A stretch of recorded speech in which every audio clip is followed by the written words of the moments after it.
नमस्कार मित्रांनो, आज आपण एका अशा महाशक्तीबद्दल जाणून घेणार आहोत ज्यांचे नाव घेताच अंगावर रोमांच उभे राहतात आणि मनात अफाट शक्तीचा संचार होतो। ते म्हणजे पवनपुत्र अंजनीसुत महाबली हनुमान। रामायणातील हे दिव्य नायक केवळ एक पात्र नसून भक्ती आणि शक्तीचे जिवंत प्रतीक आहे। हनुमानांचा जन्म माता अंजनी आणि पिता केसरी यांच्या पोटी झाला। वायुदेवाचा आशीर्वाद असल्याने त्यांना वायुपुत्र म्हटले जाते आणि त्यांना भगवान शंकराचा 11वा अवतार मानले जाते। बालपणीचा एक किस्सा तर आपल्या सगळ्यांनाच माहिती आहे, जेव्हा त्यांनी सूर्याला एक लाल फळ समजून देण्यासाठी थेट अवकाशात उड्डाण केले होते। तिथूनच त्यांच्या अतुलनीय साहसाची सुरुवात झाली।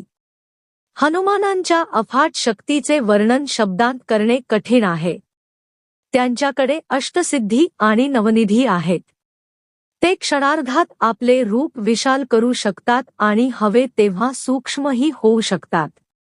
द्रोणागिरी पर्वत एका हातावर उचलून आणण्याचे सामर्थ्य असो किंवा अथांग समुद्र ओलांडणे, त्यांच्यासाठी काहीही अशक्य नव्हते।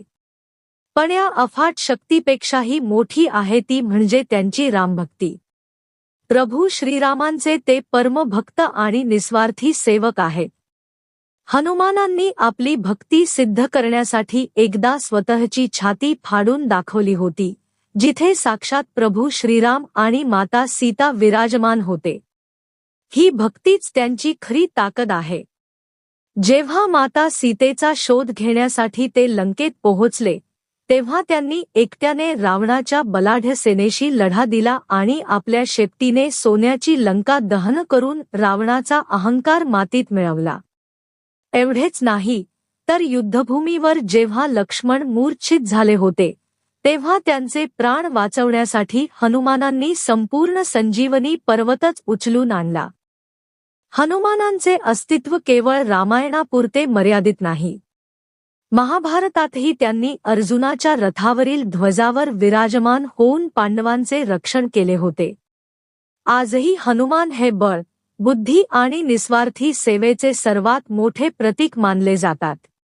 म्हणूनच म्हणतात ना, जिथे जिथे रामाचे नाव घेतले जाते, तिथे तिथे संकटमोचन हनुमान सदैव उपस्थित असतात।